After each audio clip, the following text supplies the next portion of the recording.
أمري واحلل عقدة من لساني يفقهوا قولي وسدد لساني واهد قلبي بحق سيدنا محمد صلى الله عليه وسلم وبعد فإن أصدق الحديث كتاب الله وخير الهدي هدي محمد صلى الله عليه وسلم وشر الأمور محدثاتها وكل محدثة بدعة. Allahumma allimna ma jahilna, ya Allah ya Tuhan kami, ajarkan kepada kami apa yang kami jahil. Tadzakirna ma nasina, ingatkan balik kepada kami apa yang telah kami lupa. Allahumma faqihna fid din, ya Allah ya Tuhan kami, fahamkan kami agama. Wa 'allimna ta'wil, ajarkan kepada kami Al-Quran. Allahumma rzuqna 'ilman nafi'ah, ya Allah ya Tuhan kami, rezekikan kepada kami ilmu yang memberi manfaat. Amalan salihan mutaqabbala, dan amalan yang salih, dan amalan tersebut diterima, warizqan halalan thayyiban, dan rezeki yang halal dan rezeki tersebut baik. Wa qala Allah Ta'ala fi muhkamit tanzili, a'udzu billahi minasyaitonir rajim. Bismillahirrahmanirrahim. Mathaluhum kamathalil ladzi istawqada naran falamma adaa'at ma hawlahu dhahaba Allahu bi nurihim wa tarakahum fi zulumatin la yubsirun summun bukmun 'umyun fahum la yarji'un aw kasayyibin minas samaa'i fihi zulumatun wa ra'dun wa barq yaj'aluna asabi'ahum fi adhanihim minas sawa'iqi hadharal maut wallahu muhitun bil kafirin. Sadaqallahu adzim. Perumpamaan mereka, yakni orang-orang munafik itu, seperti mana orang yang menyalakan api. Ketika mana bercahayalah api itu kelilingnya, Allah Subhanahu wa Ta'ala menghilangkan cahaya mereka, dan Allah Subhanahu wa Ta'ala meninggalkan mereka di dalam kegelapan yang menyebabkan mereka tak nampak. Mereka adalah golongan yang pekak daripada kebenaran. Mereka adalah golongan yang bisu daripada kebenaran. Mereka adalah golongan yang buta daripada kebenaran. Maka mereka adalah golongan yang tidak akan kembali kepada kebenaran. Ataupun perumpamaan mereka itu seperti air yang datang daripada langit. Pada langit itu ada kegelapan dan ada burung kilat. Mereka menjadikan jari-jari mereka ke dalam telinga mereka disebabkan petir, takut kepada kematian. Dan Allah Subhanahu wa Ta'ala merangkumi terhadap orang-orang kafir itu. Sadaqallahu adzim. Benarlah firman Allah Ta'ala dalam Al-Quran, surah Al-Baqarah ayat ke-17, ayat yang ke-18 dan ayat ke-19. Alhamdulillah, syukur pada Allah Subhanahu wa Ta'ala, pada pagi ni, subuh ni kita bertemu di masjid kita ni untuk kita sambung perbincangan tafsir kita. Mudah-mudahan dengan perbincangan ataupun kuliah subuh kita pada pagi ini diberkati oleh Allah SWT, insya-Allah. Dalam kuliah lepas kita baca ayat yang ke-17, ayat yang Allah Subhanahu wa Ta'ala ada sebut dekat kita tentang perumpamaan yang Allah Ta'ala berikan kepada kita terhadap orang-orang munafik. Allah Ta'ala sebut macam mana kita nak kenal orang munafik. Orang munafik Allah Ta'ala dah sebut banyak ayat ciri-ciri dia orang. Cuma ni kalau kita sebut terus ciri-ciri ni, mungkin ada di kalangan kita ni tak faham. Jadi bila ada mungkin yang tak faham, itu menyebabkan Allah Subhanahu wa Ta'ala buat perbandingan, datangkan contoh. Sebab kita ni ada benda kadang-kadang kita cerita terus kita tak faham, dan bila kita buat misal baru kita faham. Itu hakikat kita kan. Kita pun cakap macam itulah. Kita bercakap nak bagi orang faham, terpaksa buat misal. Bila buat misal, dia benda yang susah tu jadi faham terus. Selalunya begitu. Dan Allah Subhanahu wa Ta'ala pun guna cara tu. Dalam Quran itu sendiri banyak perumpamaan. Allah Ta'ala umpamakan orang-orang yang belajar ilmu tapi tidak beramal dengan ilmu itu seperti keldai bawa kitab. Kamassalil himari yahmilu asfara. Seperti keldai bawa kitab. Keldai ni kita bawa kitab banyak, macam mana atas belakang dia boleh bawa. Tak ada masalah apa pun dia nak bawa. Tapi kalau suruh keldai tu baca kitab, mampu tak boleh baca. Kita pergi tanya keldai ni, kitab kau bawa ni boleh cerita tak boleh cerita tu keldai. Serupalah orang-orang alim yang tak beramal dengan ilmu. Ilmu banyak dah, mengaji banyak dah, tapi tak beramal dengan ilmu. Ilmu ada dah, tapi tak nak cerita ilmu dekat orang lain. Umpama yang Allah Ta'ala umpamakan seperti keldai. Wal'ilbillah, minta berlindung dengan Allah Subhanahu wa Ta'ala. Jadi Allah Ta'ala buat misal. Orang Arab pun kadang-kadang dia bercakap dengan misal. Al-ilmu bila amalin kasyajarin bila thamarin. Ada Arab ada satu pepatah.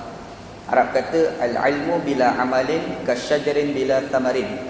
Ilmu yang tak beramal seperti mana pokok yang tak ada buah. Tanam pokok, buah tak ada, buat apa? Orang tanam pokok durian ni tiba nak durian. Tiba-tiba tanam pokok sampai sudah durian tak keluar. Nak apa? Menyibuk ke?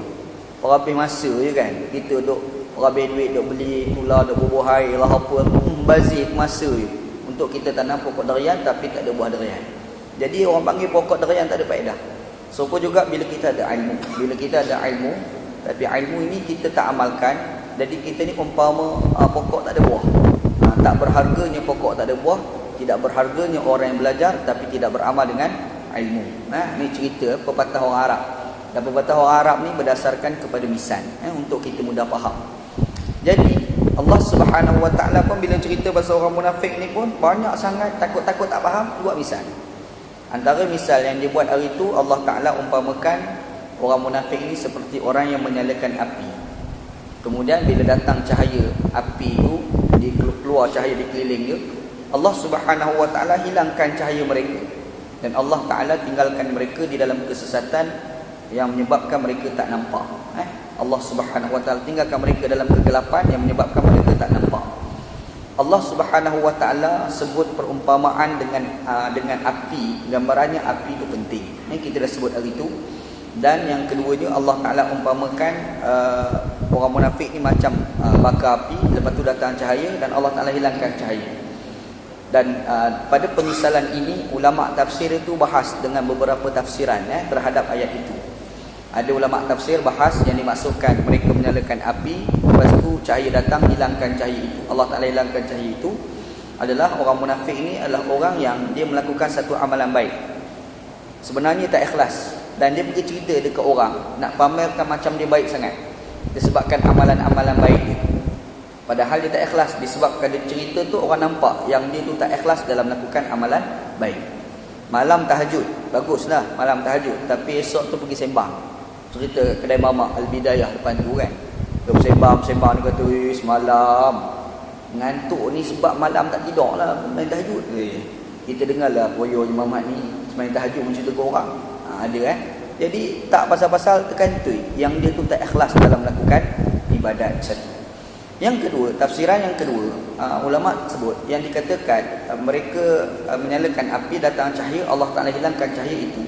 Maksudnya adalah mereka melakukan amalan baik tetapi Allah Taala pamerkan kemunafikan mereka. Ia berdasarkan pada satu ayat Quran yang lain. Allah Subhanahu Wa Taala kata wa lita'rifan lahum min lahnil qaul. Kamu boleh kenal mereka ni dengan cara mereka bercakap. Dia duk ingat sangat. Duk kontrol cover line. Budak-budak muda sekarang panggil cover line. Dah bercakap tu cover supaya tak nampak munafik. Last sekali keluar sepatah. Pelik ni. Kalau bercakap macam ni selalu orang munafik ya. Dia tiba bunyi sepatah. Kita boleh tahu oh ni munafik. Ada tafsiran yang kedua. Dan ada tafsiran pula yang ketiga. Maksud ayat itu adalah mereka melakukan kebaikan di dunia. Bila mereka lakukan kebaikan di dunia dengan harapan mereka boleh selamat di dunia, tapi sebenarnya di akhirat nanti mereka tak selamat. Yang tu bila datang cahaya, Allah Taala hilangkan cahaya itu. Bermakna akhirat nanti bila jumpa dengan Allah Subhanahu Wa Taala, Allah Subhanahu Wa Taala bubuh mereka dalam neraka walaupun ada amalan baik. Ingat Syekh, kita masuk syurga Allah SWT ni bukan kerana amalan baik kita. Ingat situ. Kita masuk syurga Allah SWT ni dengan kasih sayang Allah. Ingat situ Ada satu hadis Nabi SAW, walaupun tak berapa kuat lah, tapi boleh ambil pengajaran. Nabi SAW dia pergi dekat satu tanah perkuburan, kubur Baqi'. Balik waktu malam, tengok Siti Aisyah duduk tidur. Bila Aisyah radhiyallahu anha duduk tidur, Nabi Muhammad ni kata daripada duduk rumah, baik keluar. Kalau ada Aisyah boleh bersembang Siti Aisyah. Siti Aisyah tidur nak bersembang apa? Keluarlah Nabi Muhammad SAW terus pergi ke tanah perkuburan. Siti Aisyah radhiyallahu anha ni pula tengok Nabi keluar tu, rasa tak sedap hati. Sebenarnya Siti Aisyah tak tidur lagi masa tu, duduk kelipah dan gelap tu kan. Cuma Nabi Muhammad tak perasan. Nabi Muhammad keluar, dia rasa Nabi pergi rumah bini lain ni. Dia pun follow. Tidak bini Nabi, bini kita berserupa. Bini kita berserupa, kalau orang bini ramai tahulah benda macam ni kan. Jadi biasalah tu, kalau bini kita macam tu, pelik apa bini Nabi pun macam tu kan. Sabar je lah. Tak. Tapi Nabi Muhammad SAW pun ikutlah, pergilah ke tanah perkuburan Siti Aisyah, pas tak hati follow ke belakang. Follow sampai kat tanah perkuburan tu. Nabi Muhammad duduk kat situ tu sebab nak ingat pada mati. Kaedah kita ni nak ingat pada mati ni ziarah kubur. Nabi sallallahu alaihi wasallam dah sebut, kuntu nahaitukum an ziyaratil qubur fazuruha fa innaha tadhkiratul lil maut. Nabi Muhammad sallallahu alaihi wasallam pernah sebut, dulu aku pernah halang kamu ziarah kubur, tapi sekarang ziarahlah kubur, sebab ziarah kubur itu boleh ingat kepada mati. Nabi Muhammad sallallahu alaihi wasallam ni nabi, dan orang yang kuat ingat pada mati pergi ke kubur. Dia tengok kubur, tengok orang dah mati, teringat bila pula aku nak mati. Teringat kat situ kan.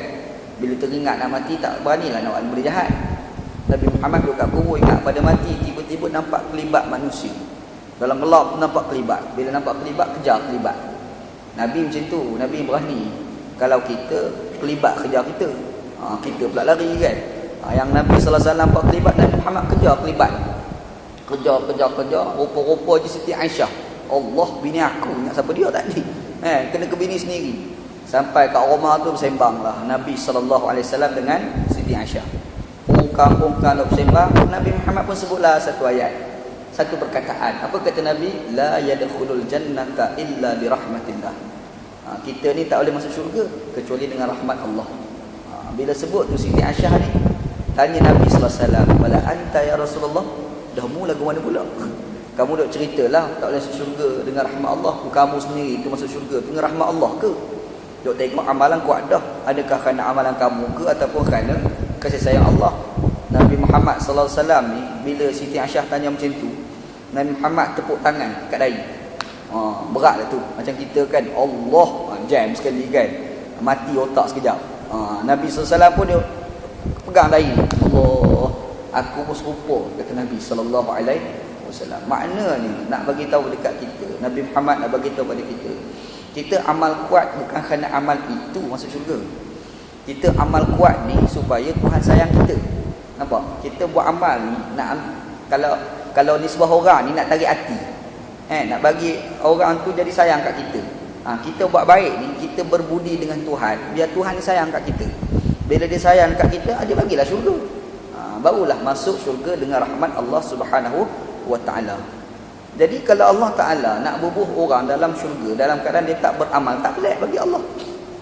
Saja-saja je nak ambil orang tu tak sembahyang, tak puasa, saja je nak bubuh dalam syurga, tak pelik bagi Allah. Sebab maha berkuasa ni Allah. Yang syurga tu dia punya, bukan kita punya kan. Jadi dia tak pelik. Cumanya Allah Ta'ala ni la yukhliful mi'ad. Dia tidak akan menyalahi janji. Ni Allah SWT kan. Dia nak bubuh tak pelik bagi Allah SWT.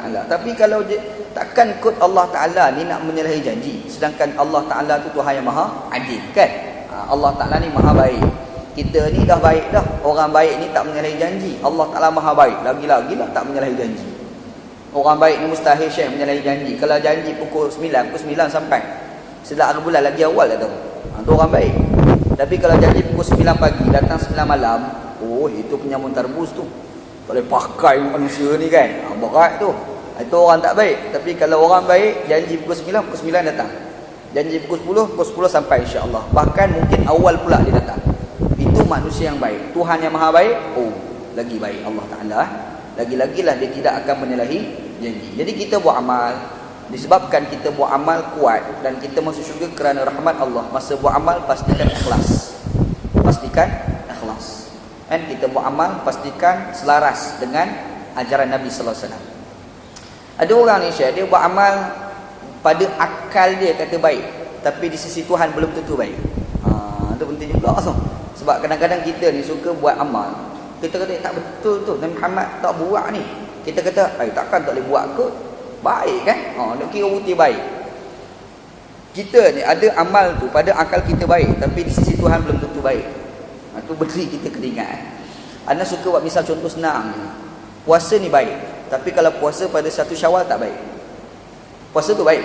Siapa kata puasa tak baik? Kalau orang kata puasa tu tak baik, tu tak sihat dah tu.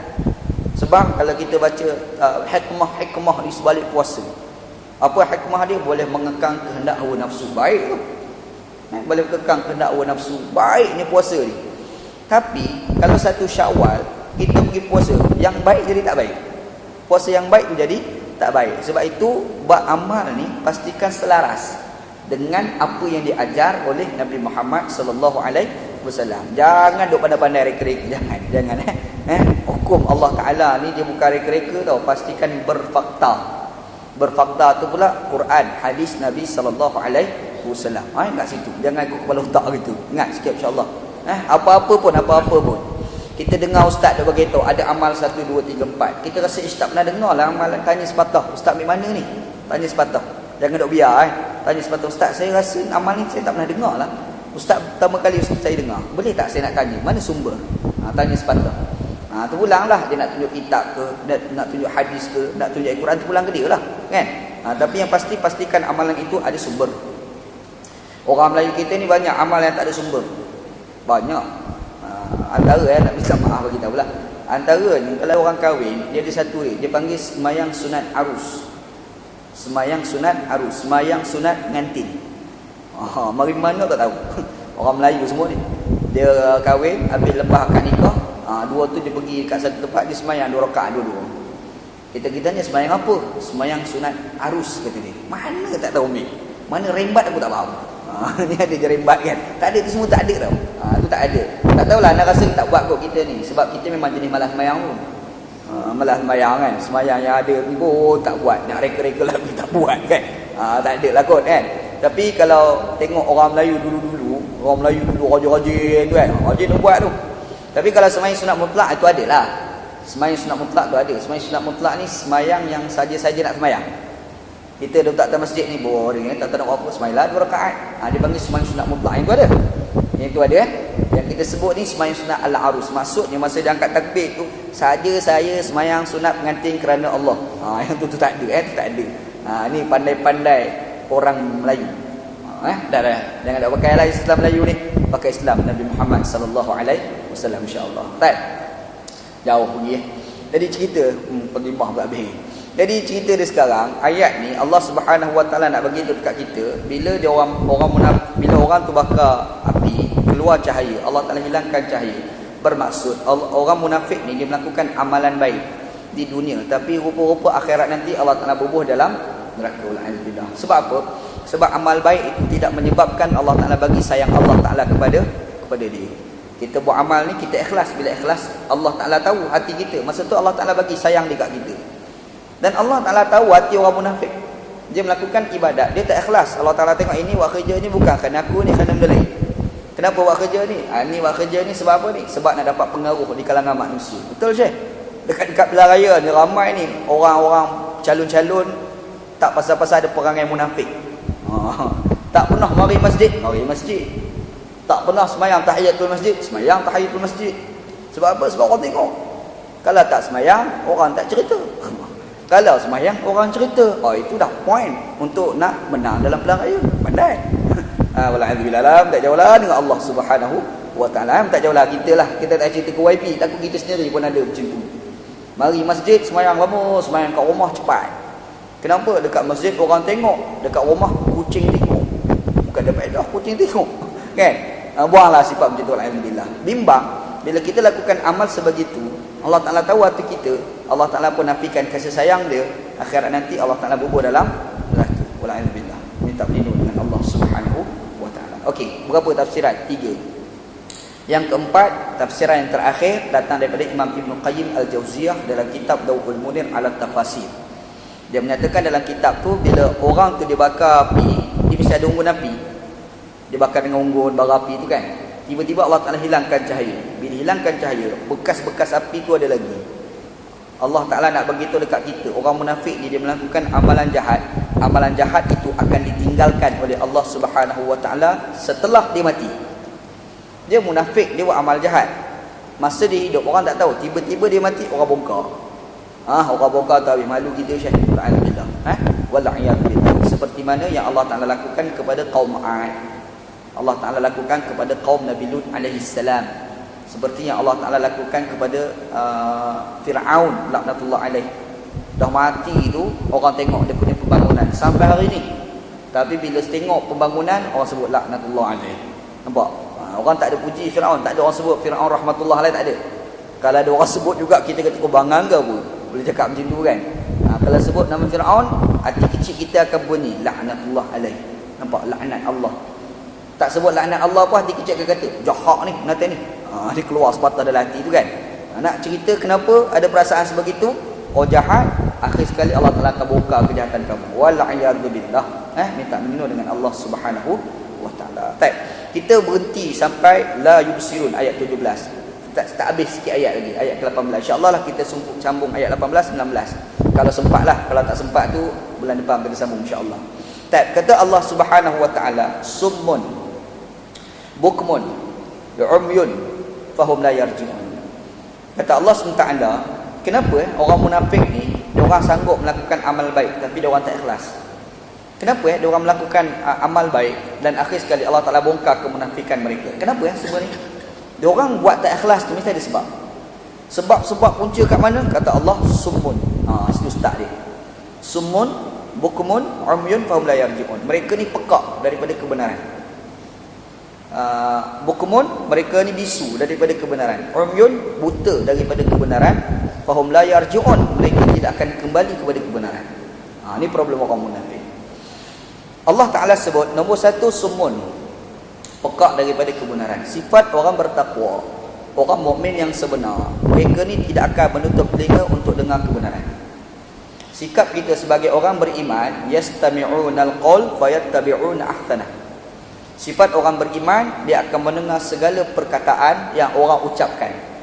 Baik tak baik orang cakap semua dia dengar, tapi fayattabi'una ahsanah, dia akan ambil yang baik. Orang ni Syekh dia bercakap 10 perkara, takkan 10 perkara semua tu baik. Dalam 10 perkara tu mungkin ada 9 perkara baik, ada 1 perkara tak baik, mungkin. Ataupun dalam 10 perkara dia bercakap, mungkin 9 perkara tu baik, 1 tak baik, ataupun 9 tak baik, 1 baik, mungkin. Sifat orang bertakwa, dia akan dengar semua perkara. Dia dengar, dia nilai balik. Dia nilai-nilai tu, dia akan ambil yang paling baik. Ini sifat orang yang bertakwa. Allah Ta'ala ajar di dalam Al-Quran. Dan kita ni pula, jangan tutup pendengaran kita untuk mendengar apa yang orang cakap. Jangan. Orang nak baca Quran, hadis, lagi-lagilah jangan tutup telinga. Dengar, dengar. Dengar apa yang dibahas oleh orang, apa yang diperkatakan oleh orang, kita kena dengar. Cuma kita kena nilai balik. Ali bin Abi Talib, dia pernah pesan kepada kita, dia kata, unzur ila maqal wala tanzur ila manqal. Tengok apa yang orang itu cakap, jangan tengok siapa yang bercakap. Orang bercakap semua bercakap, orang kafir bercakap, orang mukmin bercakap, munafik bercakap, orang beriman bercakap, ustaz bercakap, orang biasa bercakap, tok guru bercakap, doktor, semua bercakap. Cakap semua bercakap, tapi dalam banyak orang bercakap ni ada yang baik, ada yang tak baik. Unzur ila maqal, tengok pada apa yang dia cakap. Hatta orang kafir bercakap, Syekh. Kita ni jangan jadi mental block. Orang Islam ni ramai yang mental block. Dia nak dengar ni mesti datang daripada ustaz je. Jangan. Ustaz tak semestinya betul. Ustaz tak betul, berlembak. Ingat, bukan semua ustaz ni baik, Syekh. Bukan semua tok guru ni baik. Tok guru yang garu pun berlembak. Tok guru pergi garu. Betul tak? Dia bukan tok garu, tok gurau. Ada tak? Tok gurau ada. Kita orang ni, kita kena ingat ada nafsu. Sifat orang ni ada nafsu. Ustaz tu orang, disebabkan ustaz tu orang, ustaz pun ada nafsu. Tok guru tu orang, tok guru pun ada nafsu. Siapa-siapa pun ada nafsu. Bila dia ada nafsu, ada baik, ada yang tak baik. Kaedah manusia, kan? Menilai. Jadi yang baik kita ambil, walaupun kadang-kadang datang daripada orang kafir. Allah Ta'ala ajar dekat kita, kebaikan yang datang daripada orang kafir kita kena akui. Kena akui. Walaupun kebaikan itu datang daripada orang kafir sekalipun. Allah Ta'ala sebut Quran. Wa min ahlil kitab man in ta'manhu biqintarin yu'addihi ilaik. Itu Quran. Dalam surah Al-Imran. Allah Ta'ala sebut ada sebilangan ahli kitab, kalau kamu bagi amanah kepada dengan duit yang banyak, dia akan tunaikan amanah itu dengan baik. Allah Ta'ala puji Yahudi yang amanah. Allah Ta'ala puji. Siapa dia orang itu? Abdullah bin Salam. Akhir sekali masuk Islam, radhiyallahu anhu juga lah. Dia ni masa kafir, Syekh, cukup amanah. Dia Yahudi ni bukan kecil anak Yahudi tau, tok guru Yahudi. Alim kitab Taurat. Masuk Islam bukan sekadar hafal Taurat, masuk Islam Quran hafal. Quran hafal, Taurat pun hafal. Kita ni Quran pun tak hafal. Taurat je sekali. Nak cerita kawan ni, kitab Taurat pun dia hafal, Quran pun dia hafal. Canggih orang nama Abdullah bin Salam. Tapi amanah yang ada pada dia tu, walaupun dia Yahudi pada masa tu, Allah Ta'ala puji. Allah Ta'ala puji amanah yang ada pada Abdullah bin Salam. Disebabkan dia amanah, Allah Ta'ala pergi campak hidayah dalam hati dia, last sekali masuk Islam. Abdullah bin Salam radhiyallahu anhu. Hebat, ada sebilangan orang macam tu ada zaman Nabi sallallahu alaihi wasallam. Dan orang ni Syekh, kalau dia kafir, hati dia baik, insya-Allah kita doalah mudah-mudahan Allah Taala bagi hidayah pada dia. Banyak contoh zaman Nabi ni banyak. Ada seorang zaman Nabi sallallahu alaihi wasallam namanya Uthman bin Talhah. Uthman bin Talhah radhiyallahu anhu. Sebelum dia Islam, cerita sebelum dia Islam. Sebelum dia Islam, jadi satu kisah iaitu berkait dengan seorang muslimat yang bernama Ummu Salamah radhiyallahu anha. Ummu Salamah ni last kali kahwin dengan Nabi sallallahu alaihi wasallam. Suami dia hijrah, anak dia hijrah, semua dah pergi ke Madinah. Dia seorang yang tak terlepas. Bila dia tak terlepas, dia duduk dekat Mekah. Dia duk rancang diam-diam supaya boleh keluar daripada Mekah nak pergi ke Madinah. Duk nyorok-nyorok, sebab kalau pergi terang-terang kena tangkap ke polis Mekah lah masa tu. Kalau kita panggil pergi polis. Polis dia pijit pulang lah. Pergi selalu terkantoi. Jadi tak ada nak pergi. Satu hari tu dia berjalan-jalan terlepas. Bila terlepas daripada polis-polis biasa ni, terjumpa dengan ketua polis negara Mekah masa tu. Negara Islam, ketua polis negara, sebab dia orang besar. Namanya Uthman bin Talhah. Uthman bin Talhah ni kafir masa tu. Jawatan pula besar di Mekah. Dia ni duduk kat perbatasan Mekah. Dia jumpa dengan Ummu Salamah. Dia dah nampak Ummu Salamah radhiyallahu anha. Selalunya dia tangkap. Hari tu dia tak tangkap. Dia tanya elok kawan tu. Ni nak pergi ke mana ni? Elok soalan dia kan. Kawan ni pun tak terang, tak menipu. Aku nak pergi ke Madinah. Pergi ke Madinah buat apa? Madinah lah, suami aku kat sana, Rasulullah SAW kat sana, Islam kat sana, duduk sini ada apa? Kafir saja. Baik aku duduk kat sana, seronok sikit. Si Uthman ni pernah kejap. Masa tu dia atas unta, dia turun daripada unta. Bila turun daripada unta, dia kata pada Ummu Salamah, dah kamu naiklah atas unta. Apa hal? Naik dah lah, kat banyak pula. Hamba Allah ni pun naik. Dia pun pegang tadi unta. Dia berjalan daripada Mekah ke Madinah. Jauh Syekh. Kita rasa dekat sekarang sebab naik kereta, naik bas, naik macam-macam lah kenderaan sekarang kan. Dulu naik unta. Lepas tu naik unta tu Ummu Salamah naik. Si Osman ni duduk kat bawah, pegang tali, jalan kaki. Nyok nak boleh sampai ke Madinah tu jauh tu. Penat dia, Allah Ta'ala Maha tahu kan. Jalan, nampak bangunan Madinah. Berhenti terus, dia kata pada Ummu Salamah, aku boleh hantar kamu sekat ni. Tu kerajaan Nabi Muhammad, aku ni bukan Islam. Kau pergilah, jalan kaki pergi. Ummu Salamah radhiyallahu anha ni dia turun daripada unta, dia pun berjalan. Masa dah berjalan pergi tu, hati kecil dia bercakap, baik sahabat Uthman. Kita dah kenal dia ni jahat. Duk kutuk orang, duk tangkap orang lah, pompang-pompang. Nak cerita dia tu kita bisa dengar. Dan memang kita tengok dia macam tu. Hari ni baik. Last kali Ummu Salamah ni, hati kecil dia berdoa, tolong bagi hidayah pada orang nama Uthman bin Talhah. Masuk Islam sungguh Syekh lepas tu. Sebab tu kita ni kalau tengok orang kafir yang baik, doa minta Allah Taala bagi hidayah. Cakap ke dia, kita cakap mu ni, baik kamu ni tak padan jadi kafir. Baik kamu ni tak padan jadi Hindu. Baik kamu ni tak padan jadi Kristian, tak padan jadi Buddha. Baik kamu ni patut jadi Islam. Sebab tindakan kamu ni Islam dah ni, cuma tak masuk Islam ni. Cakap sepatah kan, biar dia termenung. Betul juga. Alas sekali mana tahu Islam. Tak? Kita kenal tak haram macam tu juga. Itu satu kes lah yang berlaku pada zaman dulu. Ada pula satu kes berlaku berkait dengan Asma binti Abi Bakar radhiyallahu anha. Radhiyallahu anhuma. Asma tu sahabiah, Abu Bakar tu sahabat Nabi. Jadi masa Nabi sallallahu alaihi wasallam ni hijrah, Nabi tak bersama dengan sahabat lain. Nabi ikut jalan lain, sahabat Nabi ikut jalan lain. Nabi Muhammad bersama dengan Abu Bakar As-Siddiq pergi menyorok dekat Gua Thur. Nyorok dalam gua tu, masa duduk 3 hari dalam tu, makanan nak ambil kat mana? Ada orang tukang hantar makanan. Yang tukang hantar tu Asma. Masa tu Asma sedang mengandung. Dia sedang melahirkan anak. Anak yang dilahirkan tu jadi sahabat yang hebat, namanya Zubair bin Al-Awwam. Zubair bin Al-Awwam cerita dia tak. Dia tengah mengandung, lepas tu bawa makanan, pergi dekat tengah padang pasir, berjalan-jalan pergi gosok bagi pada Nabi sallallahu alaihi wasallam dengan Abu Bakar. Semua tak tahu. Dia semua tak tahu. Cuma masa dia duk berulang hantar makanan tu, ada tukang perhati. Siapa yang tukang perhati tu? Yang pertamanya Abu Sufyan radhiyallahu anhu. Abu Sufyan lah sekali masuk Islam kan. Ada seorang lagi nama Abu Jahal. Bapak goblok. Abu Jahal ni bahasa Arab, terjemah Melayu bapak goblok. Terjemah Melayu dia kan. Nama betul dia Amrun bin Hisham. Itu nama betul dia. Baik. Jadi Abu Jahal dengan Abu Sufyan ni dia perhati. Dia perhati satu hari bila Asma ni balik, Dua-dua ni pergi tangkap Asma. Pergi tangkap, tanya, Muhammad pergi ke mana? Kat mana Muhammad nak bawa kamu? Pergi tanya Asma. Asma tak nak bagi tahu. Tak nak bagi tahu, tak nak bagi tahu. Berkerah tak nak bagi tahu. Bila berkerah tak nak bagi tahu tu, menyebabkan Abu Jahal ni dia pelempang muka Asma. Dan Abu Jahal ni orang keras. Abu Jahal, nak bapak goblok. Tengok otak pun goblok, tindakan pun goblok. Ni cerita orang nama Abu Jahal. Dia keras tau, dia pergi pelempang. Dia pelempang muka Asma sampai Subang ni terjatuh. Punya kuat dia pelempang. Kita pelempang orang ni Subang tak jatuh Syekh. Kalau pelempang sikit-sikit kan. Pek sikit. Alah tak rasa apa. Pelempang ni sampai ni jatuh ni.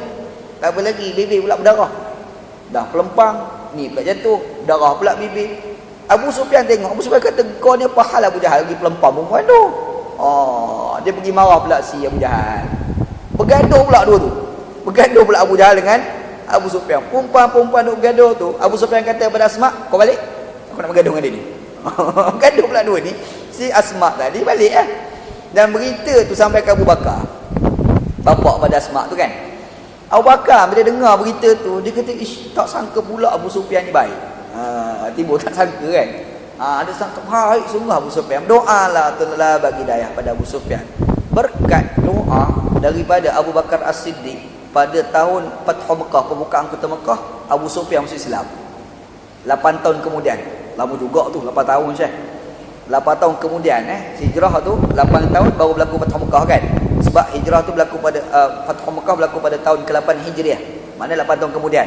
8 tahun kemudian itu barulah Abu Sufyan ni masuk Islam. Orang baik ni, kita tengok orang kafir baik, doa sepatah, baik dia ni, tolonglah bagi hidayah. Sebab baik dia ni tak padan dengan kafir. Baik dia ni padan dengan masuk Islam. Betul tak? Kadang-kadang ramai je orang kafir lagi baik daripada kita.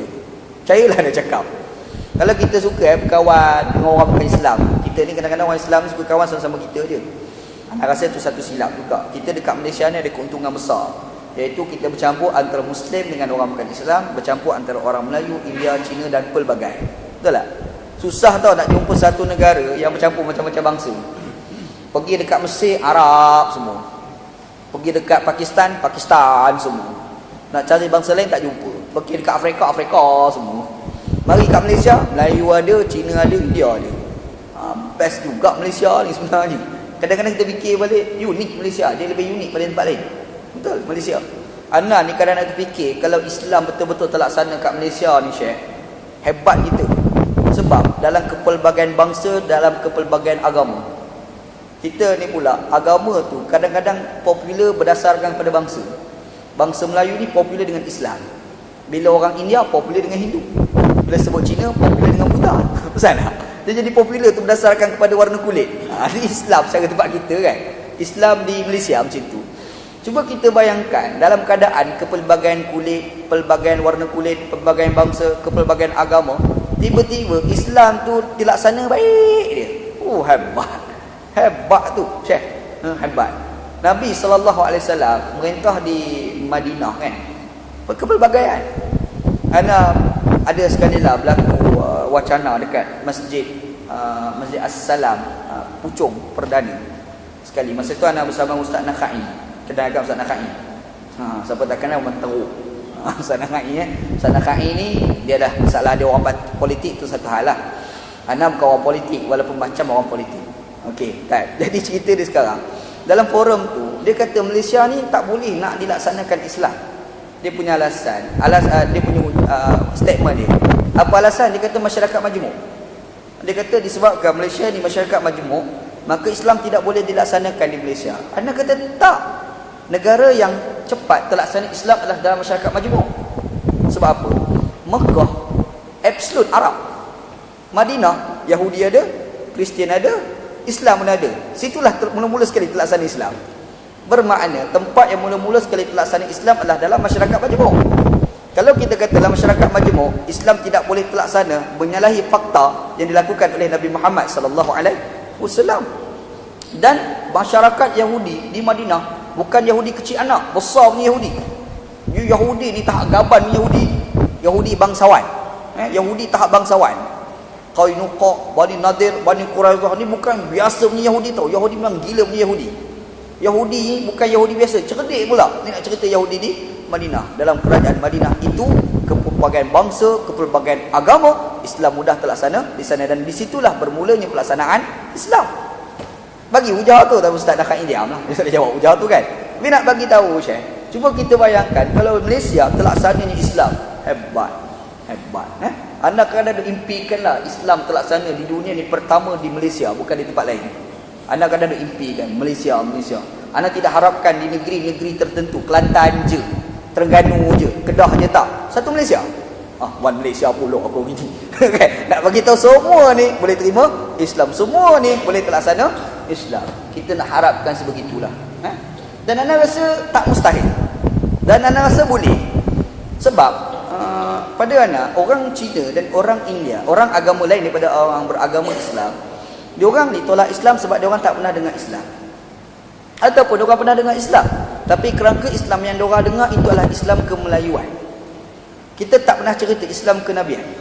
Cuba kita memberanikan diri menceritakan Islam Nabi itu kepada diorang. Kita pamerkan Islam Nabi itu kepada diorang. Yakinlah diorang terima Islam. Anda cerita pengalaman peribadi anda sendiri. Pernah menghadiri satu talk atau satu wacana bersama kawan-kawan kita bukan Islam. Kita berani cerita Islam. Selam merak kita cerita Islam.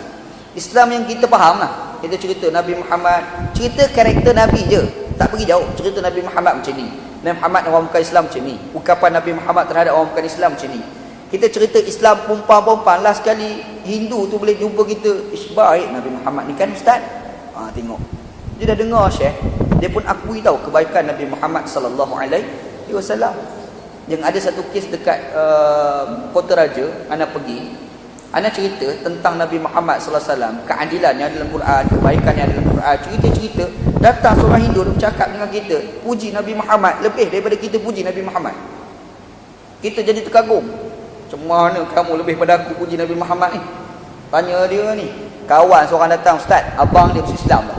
Abang dia masuk Islam. Dia tak masuk Islam lagi lah Muhammad ni. Kita dengar orang abang masuk Islam dah. Dah kamu bilang masuk Islam. Tanya sepatah dekat dia. Dia kata apa? Hidayah belum sampai lagi. Tahu-tahu dah. Hidayah tak sampai lagi. Ada? Jawapan pun boleh tahan jawapan tu kan. Kata maknanya boleh. Sebenarnya boleh. Dan tu kenapa nampak macam tak boleh? Mungkin pemalas. Itu masalahnya. Pemalas. Kita ni kalau kawan orang bukan Islam ni, tak pernah terlintas dalam hati nak cerita Islam. Silap banyak ni. Ataupun kita pamerkan Islam tu tak baik pada dia orang. Cuba pamer baik-baik dekat dia orang kan. Mana tahu dia tengok baguslah Islam. Last sekali masuk Islam. Kita haraplah, kita doalah. Sebab anda tengok dekat Malaysia ni orang bukan Islam tu kadang-kadang lebih baik daripada orang Islam dekat Malaysia. Bila kita tengok dan kita terfikir, isu ruginya kamu dengan kafir kamu. Alangkah baiknya dengan kebaikan kamu itu, dan kamu itu juga adalah orang yang beragama Islam. Harapan kita lah sebagai orang Islam, insya-Allah. Gitu. Jauh. Summun. Kita ni orang munafik ni dia orang pekak dengan kebenaran. Sifat kita orang bertakwa, dengar apa orang cakap, dengar. Orang kafir cakap walaupun betul terima. Terima. Orang Islam cakap benda tak betul, buang jauh-jauh. Sifat orang bertakwa macam mana? Yastami'unal qaul fayattabi'una ahsana. Dia akan mendengar segala perkataan, dia akan ikut benda yang paling benar. Sifat orang bertakwa. Adapun orang munafik ni tak nak dengar. Dia tak nak dengar orang cakap satu. Quran, kebenaran itu sendiri dia orang tak nak dengar. Itu problem. Islam ni aja Syekh, fa inna lisahibil haqqi maqalan. Itu Islam. Sesungguhnya orang ada hak hendaklah diberikan ruang dia bersuara.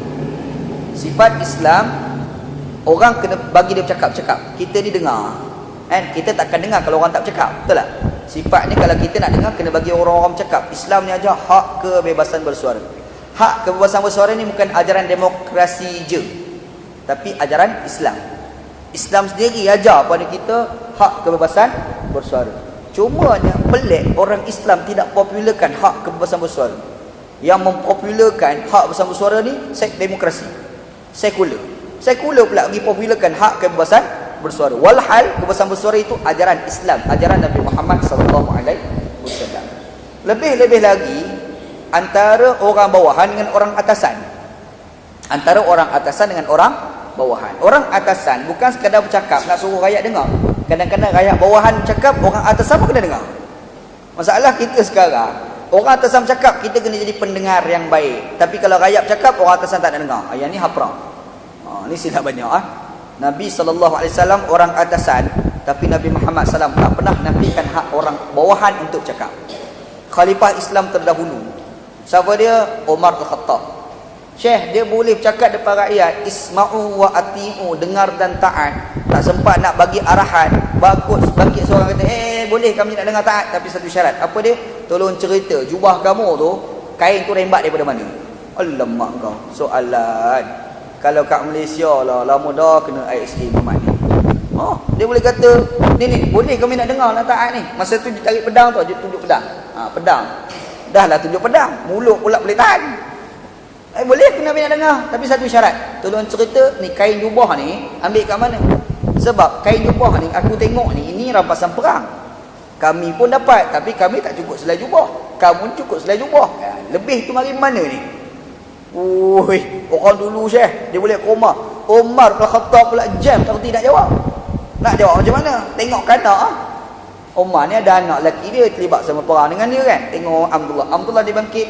Tak, sebenarnya memang tak cukup selai jubah, tapi korang kena ingat, aku pun dapat bahagian aku. Aku ambil bahagian aku bagi bapak aku. Itu jadi selai jubah tu. Kalau macam tu, sawuk pedang, cakap. Oh lemak kau. Boleh buat sekarang?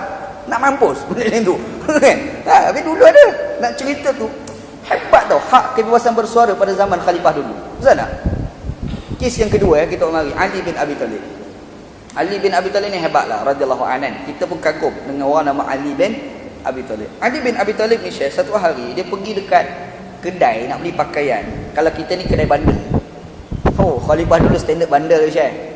Kan? Kalau sekarang khalifah dia tak biasa cerita baju. Cincin dia belum pun 24 juta. Cincin baru 24 juta, baju dia berapa lu fikirlah sendiri kan. Nak cerita Ali bin Abi Talib kedai bandel. Pergi tengok ada baju besi tergantung. Aku macam kenal baju besi ni. Ini macam aku punya. Ali kata, ni baju aku ni hilang itu. Kenapa ada kat sini? Panggil tuan kedai, keluar-keluar Mamat Yahudi. Yahudi, kau rembat baju aku tadi sepatah kan. Mana ada? Bergaduh pula. Curi tak. Last kali, see you in court. Tu seorang putih tu. Jom kita jumpa dekat mahkamah. Okay, no problem. Pergi kat mahkamah Syekh. Masa tu, hakim. Kalau kita ni, kata bang Abel, ketua hakim negara kan? Dia ini bukan linggam ni. Ini betul punya. Ini bukan linggam korek 3 kali. Yes, korek. Tu Malaysia punya hakim kan. Dia cerita kawan tu nama Shuraih Al-Qadhi. Shuraih Al-Qadhi nama orang kan. Dia pun duduk tengah-tengah. Dia kata pada Amirul Mukminin Ali, Amirul Mukminin, apa kes? Apa hal kau? Tanya soalan. Kata Ali bin Abi Talib, dia rembat baju besi aku. Okey? Al-bayyinatu ya Amirul Mukminin, al-bayyinatu ya Amirul Mukminin, al-bayyinatu ya Amirul Mukminin. Bukti. Nak tuduh boleh, bukti. Kaedah Islam, al-bayyinatu 'alal mudda'i wal yaminu 'ala man ankara. Bukti bagi orang yang menuduh.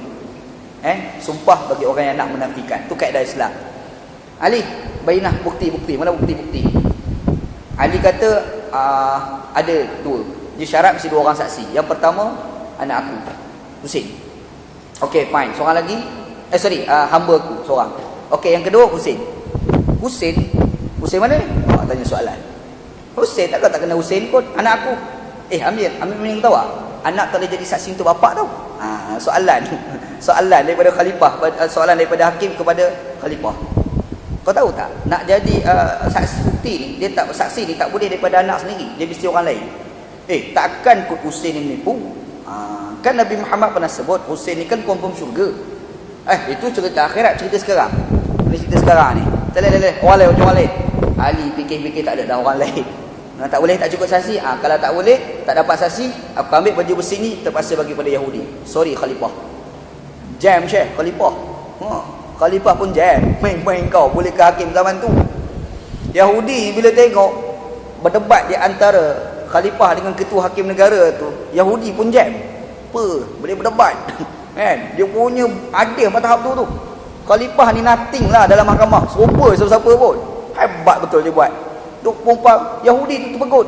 Habis ke mahkamah, keluar dia pergi jumpa Ali. Ali, ambil balik baju besi. Memang aku rembat. Aku tengok adil sangat, aku tak sanggup nak menipu. Adil sangat pemerintahan tu, Syekh. Ambil baju besi. Lepas bagi besi kata, aku tengok Islam ni adil, terus mengucap syahadah masuk Islam. Masuk Islam. Ali tengok masuk Islam dah kawan-kawan lain. Macam adik beradik mengaku lah. Ambil lah baju besi, ambil kamu balik, bagi hadiah pula kawan tu. Alamak, adil Islam, Syekh. Adil Pemerintahan Islam ni dulu boleh tengok, sekarang mampu tak jumpa. Tak jumpa dekat negara Islam. Kalau jumpa pun negara barat, nak pelik tu. Negara orang kafir pula ada benda macam tu kan. Betul. Ni cerita Khalifah Omar Abdul Aziz. Adil. Adil sungguh. Ada orang cakap Omar Abdul Aziz ni zaman dia tidak ada orang miskin. Sebenarnya tak betul. Sebenarnya ada orang miskin. Siapa yang miskin tu? Khalifah sendiri. Omar Abdul Aziz tu sendiri miskin. Dia punya miskin. Omar Abdul Aziz ni Khalifah masa tu, sebiji apple pun tak mampu nak beli. Cuba bayang punya miskin Khalifah, sebiji apple pun tak nak beli. Ada satu asar, dia menceritakan yang dia nak makan apple, tak ada duit nak beli apple. Mulut terliur tengok makan apple, alamak terliurnya nak makan apple. Bila terliur nak makan apple, pegawai dia tengok, pegawai dia pergi kedai beli apple bagi dia. Dia pula tak nak terima. Ambillah apple ni Khalifah, ambil. Dia kata tak nak. Allah ambil lah. Nabi Muhammad kan terima hadiah. Sahabat-sahabat Nabi kan boleh terima sedekah. Dah kamu ni masalah, terimalah. Tak terima sebagai sedekah pun terima sebagai hadiah. Apa kata Umar Abdul Aziz? Nisbah Rasulullah itu hadiah. Nisbah sahabat Nabi itu adalah sedekah. Nisbah aku itu rasuah. Ambil kau, boleh ke dia? Tak makan. Syekh Umar Abdul Aziz tu miskin. Apple sebiji tak mampu nak beli. Apple tu tak mampu nak beli, punya miskin. Orang lain pun miskin juga. Tapi bila duit zakat banyak sangat, orang nak bagi pada orang miskin kata kami tak nak terima. Sebab patut Khalifah kami terima. Takkan kami nak terima? Dialah sepatut terima. Malulah kami nak terima kalau dia tak terima. Nak bagi tahu je. Sebab itu kalau orang cakap zaman tu tidak ada orang miskin, tak betul. Orang miskin ada, tapi orang miskin tak mau terima zakat. Diberi tu tak nak terima. Sebab apa? Sebab malu dengan Khalifah. Dia contoh tauladan yang cukup baik. Ini orang nama Omar Abdul Aziz. Nampak cerita dia? Zaman dulu adalah, zaman sekarang mampu tak jumpa. Hari tu ada orang keluar lah surat khabar. Anda baca surat khabar. Presiden Uruguay, tak silap mana. Presiden Uruguay. Kereta dia, Syekh, kereta buat segan buruk. Dia ni pula dalam akaun bank, duit tu tak banyak. Dan dia tu jadi presiden. Dalam masa sama dia ada bendang padi, nak selesaikan padi dia. Sebab kalau dia tak selesai bendang padi ni, dia pun tak boleh makan. Ada juga, tapi negara kafir. Bukan orang Islam. Orang Islam semua kaki rembat. Masalah dia kan. Mari Islam kaki rembat, mari dua kaki rembat. Mana yang tak merembat? Itu masalah negara orang Islam. Syekh, malu juga sekali kita fikir. Tak tahulah bila lah nak berlaku. Harapannya akan berlakulah satu hari nanti dalam negara umat Islam. Sebab kita tengok sebegitu satu kebanggaan kita sebagai umat Islam. Kita nak kebanggaan itu. Sebab kita yakin Islam itu lagi baik daripada segala-galanya. Tapi sedihnya orang yang mengamalkan Islam itu sedikit. Itu yang sedih, insya-Allah. Jadi sifat orang bertakwa, dia akan dengar perkataan. Jadi Islam itu aja hak kebebasan bersuara. Kita boleh cakap, sikap kita mendengar dan menilai balik dan ikut benda yang benar. Satu. Orang munafik nombor satunya summun, pekak daripada kebenaran. Yang kedua, orang munafik sifat dia bukmun, bisu daripada kebenaran. Dia tak nak cakap benda benar. Dia dah dengar dah benda benar, nak cerita ke orang tak nak. Sifat orang bertakwa, benda benar kena bagi tahu. Qulil haq walau kana murran. Cakaplah benar walaupun pahit sekalipun. Cuma masa kita nak cakap benar tu kena ada kebijakan juga. Jangan pakai rembat tentu pasal. Cakap tu kena ada hikmah dia. Ud'u ila sabili rabbika bil hikmah. Ajaklah orang kepada agama Allah Taala tu dengan kebijaksanaan. Antaranya berdebat. Tu antara contohlah.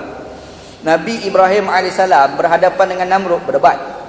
Allah Taala sebut kisah tu di dalam Al-Quran. Masa berdebat tu punya kebijaksanaan, betul-betul bijak punya cara bujah. Dia tak pergi terus ke the point. Dia pergi cerita tentang Allah Subhanahu Wa Taala menghidupkan orang mati. Tuhan aku ni boleh hidupkan orang mati. Kata Nabi Ibrahim AS. Namrud kata kalau nak hidup orang mati aku pun boleh. Macam mana? Dia ambil dua orang pegawai dia, seorang dia bunuh. Aku mematikan, kan mati, aku bunuh. Aku menghidupkan, hidup. Alamak, hujah Perdana Menteri masa tu macam sial punya hujah. Boleh pakai punya hujah. Kita dengar lama hujah macam ni, teruk je. Last sekali dia bagi hujah smackdown. Tu hujah yang kedua. Cara susun point tu cun dah. Nabi Ibrahim 7 susun poin untuk berdebat tu cukup cantik. Nombor 1 dia cerita menghidupkan orang mati. Bagi jawapan dah nampak bodoh. Bagi hujah yang kedua memang smackdown lah. Apa hujah smackdown dia? Tuhan aku ni boleh terbitkan matahari. Tuhan kamu boleh? Tak boleh ha? Fabuhital ladzi kafar. Diamlah si kafir tu.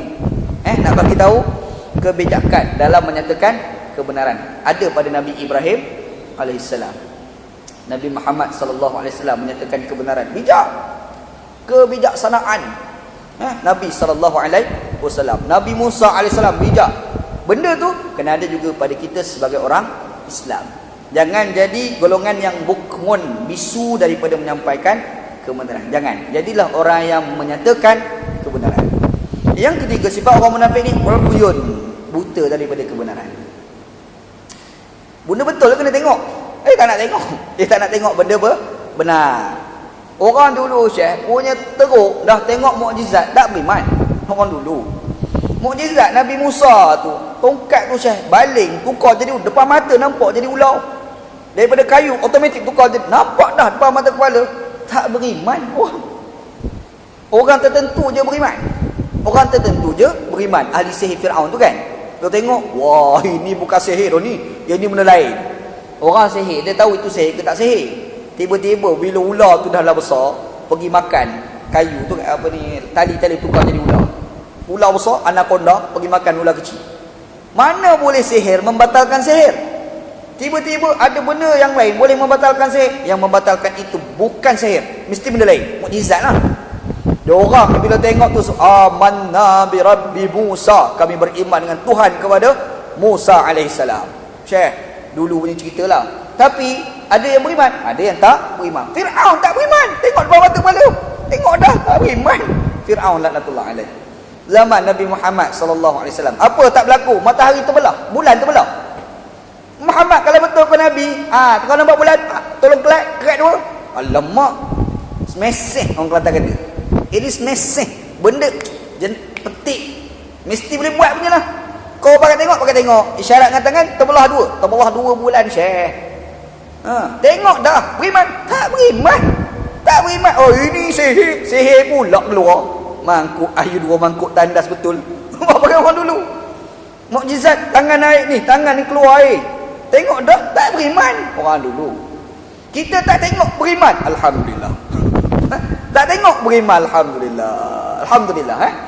Nabi Muhammad SAW ada sebut, ada selalu sebut hadis ni. Kat mana-mana pun selalu sebut.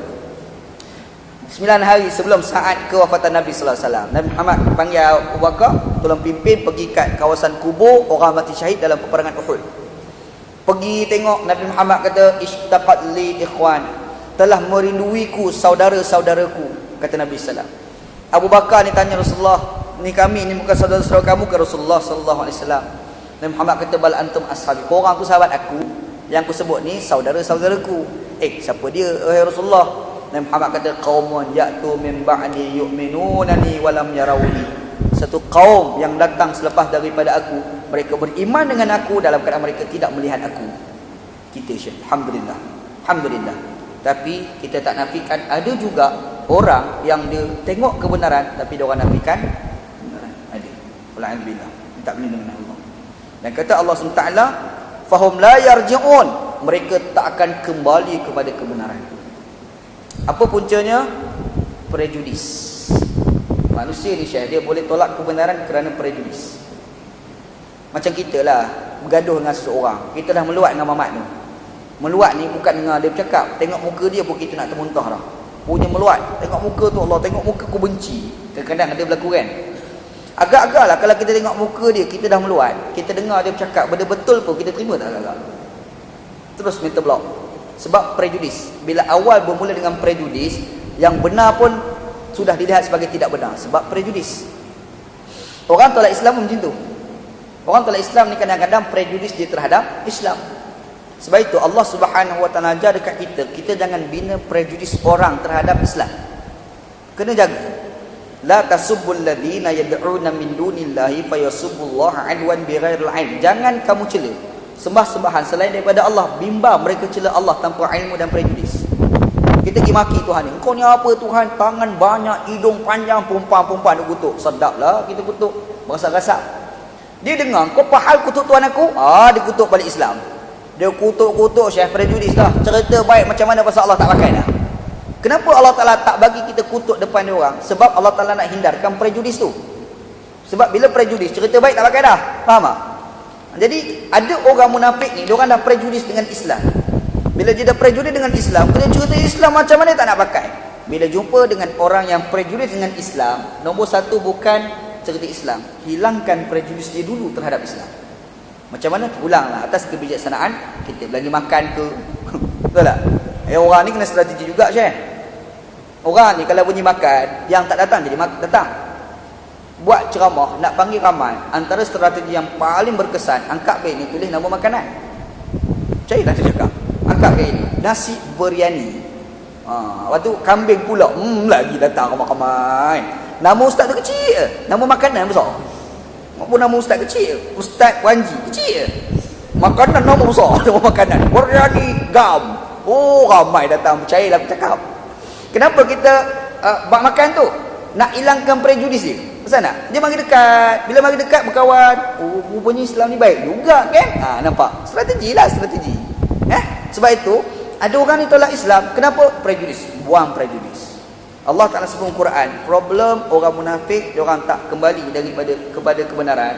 Kenapa? Prejudis. Buktinya, pekak kebenaran, bisu kebenaran, buta daripada kebenaran. Disebabkan pekak, bisu, buta, itulah punca mereka prejudis. Disebabkan itu mereka tidak akan kembali kepada kebenaran.